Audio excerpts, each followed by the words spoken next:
like rain on a rooftop, was falling in more directions than he could catch.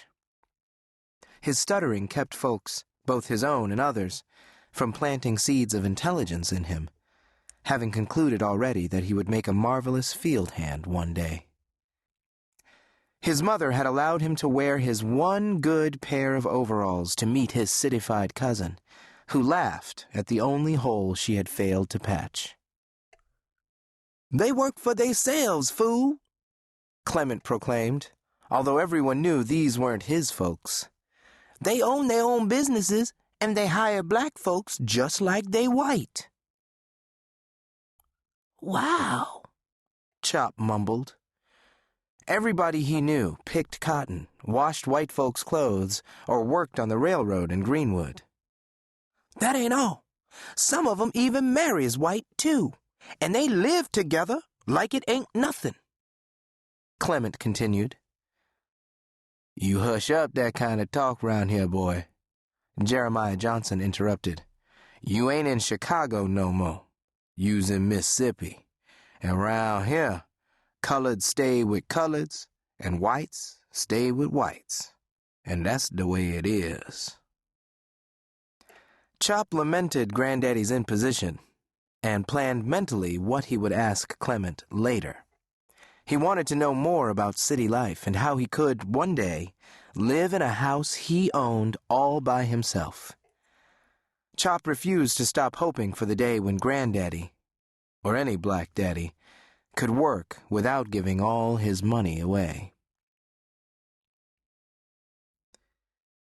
Clement entered the general store with an entitlement unknown to Mississippi Negroes in 1955. He didn't even knock. He just opened the door, walked in, and started looking around for the soda pop machine. "Help you?"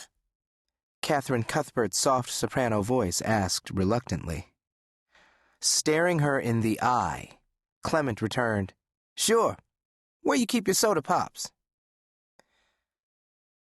"In the big barrel over there," she drawled, and nodded. Never had a Negro boy looked directly at her without flinching. She knew he couldn't be from Money, or anywhere in Mississippi for that matter.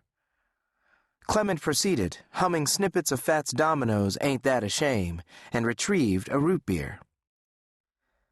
Setting it on the countertop, he reached into his right trouser pocket and placed a nickel next to the soda bottle. "You put that nickel in my hand?" she demanded. Clement frowned, surprised.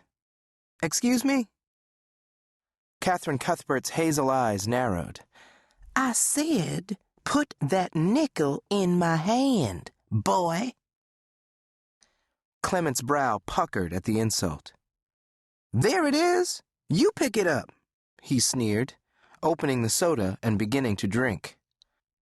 "I said hand me that nickel, nigger boy." Her outstretched hand trembled with expectation as her face transformed from cotton to crimson. "I already paid you, lady. If you too lazy to pick up the nickel, that's your problem, not mine," Clement belted and turned to exit. "You'll never get away with disrespecting me like that," she screamed. "I already did." Clement chuckled and skipped away. Who did she think she was, anyway, he wondered.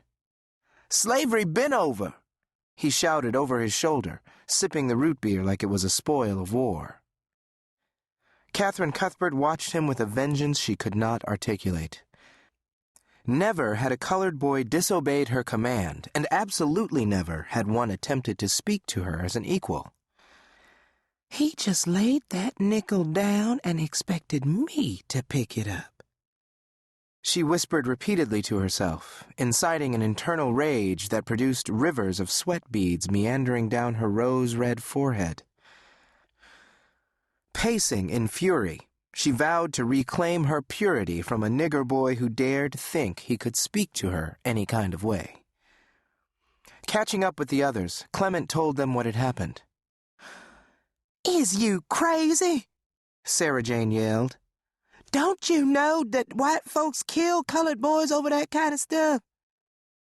Her father had rendered his life one windy October evening.